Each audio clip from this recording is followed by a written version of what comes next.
Hello, my name is Abdullah Bashir. I'm a doctor working here in Sierra Leone. I'm standing here in Freetown outside of Connaught Hospital, which is the national referral hospital for Sierra Leone and the biggest in the country. I'm working with King's Health Partners here, and this hospital serves as the centre for our partnership, and we are working with the hospital to improve services. And this is where I work every day, and I'm going to show you around and show you what it looks like. So we're standing here in the main reception area of the hospital, and this is where a patient will come straight to the main entrance towards the registration room, which is just through here. So patients will come here to register before being seen by the doctor in the emergency area, and they'll pay 15,000 leons, which is about £2.50, and they'll be seen. Pregnant women, under 5 children, and women who are currently breastfeeding are exempt from medical costs, and won't have to pay any admission costs or any treatment for medicines from the hospital. So after the patients have paid their registration of 15,000 leons, they'll be sent to the waiting area just outside the OPD room, the outpatient department room.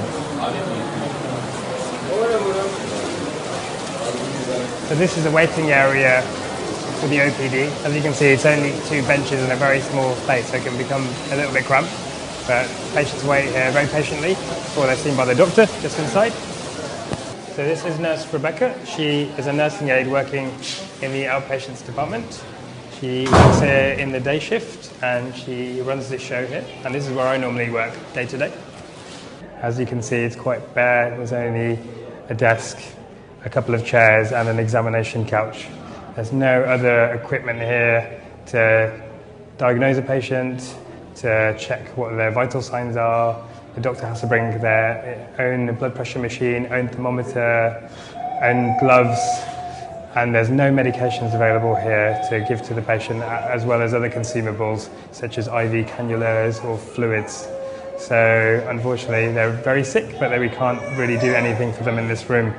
So we're just going into the trauma room now, which is where new surgical admissions normally go to, or any patients who have been in a trauma.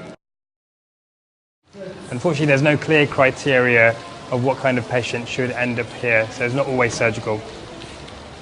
So I'll show you the area just over here, which is where they can do basic dressings. As you can see, they only have really basic equipment, often not the most sterile, so they have bits of gauze, bits of iodine for cleaning. But as you can see, it's not the most clean environment, so there is always a risk of infection. Patients often come to this surgical ward admitted as an emergency. They're often not seen for a few hours, and occasionally it may be over a day until they're seen by a more senior doctor, so that can cause serious delays in the treatment of the patient. So the sickest patients in the outpatients department will be taken out of there, usually on a stretcher, and wheeled down towards here, towards the intensive care unit. You can see that they'd have to be wheeled through on a stretcher through a very busy hub of activity.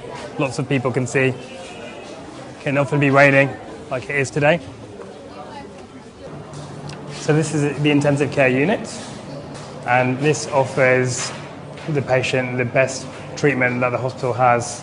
It's still very under-resourced, but there are more nurses here who provide more support to the patient, monitor the patient more regularly, and there are a few more consumables such as cannulas and needles and syringes that can be given to the patient. So there are 2 separate rooms, both making up 9 beds in total. We can have a look inside one. There's only 1 senior doctor working here full-time in the ICU, but there are many nurses also working here who are the most well-trained in the whole hospital.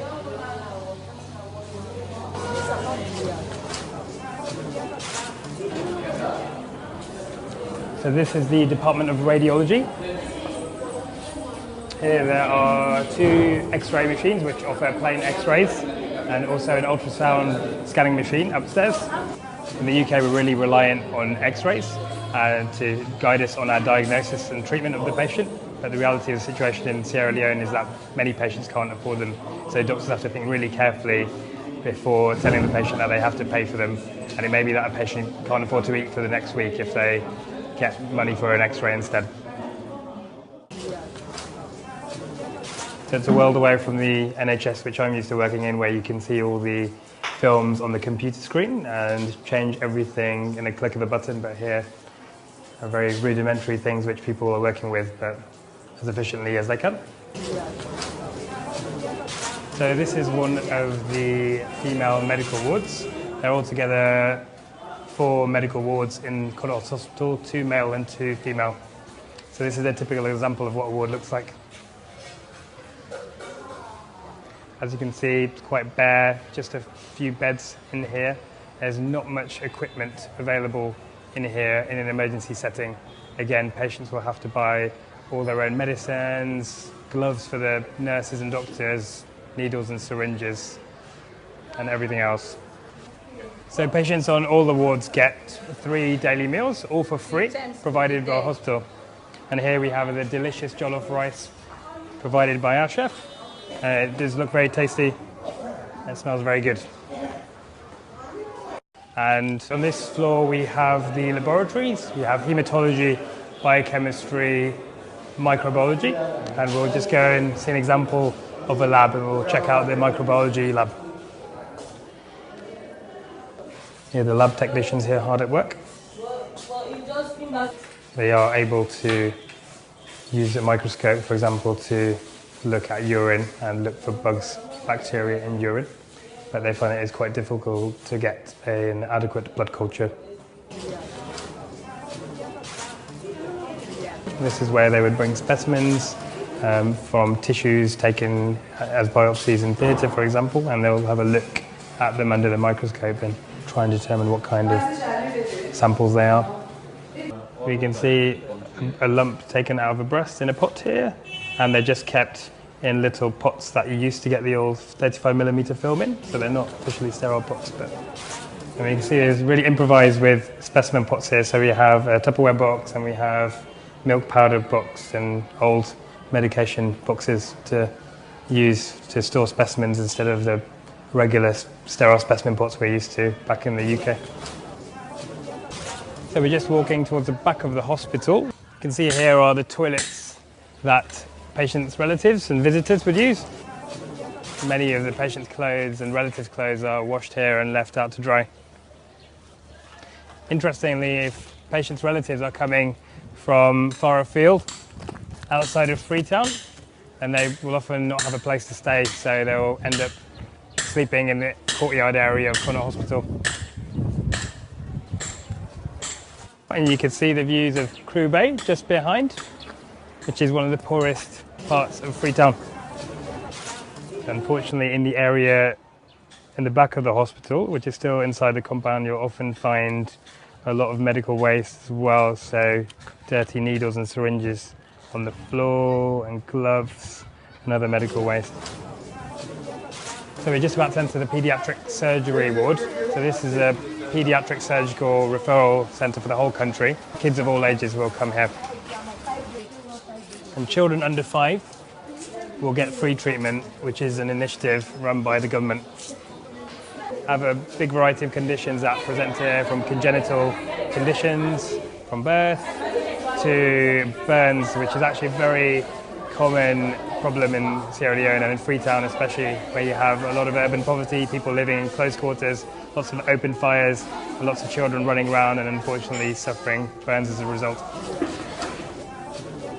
Seeing how people are able to deal with such difficult circumstances in terms of the lack of resources is really inspiring, and hopefully I can take that back to the UK and learn how to cope in difficult situations. Looking back on my experience, I've been really taken aback by people's dedication to the hospital, and Connaught is in a very difficult position at the moment with lack of funding, no drugs or no consumables available really, but people are still very positive and an inspiration to me. They're trying to take things forward and look into the future and trying to make Connaught Hospital a centre of excellence.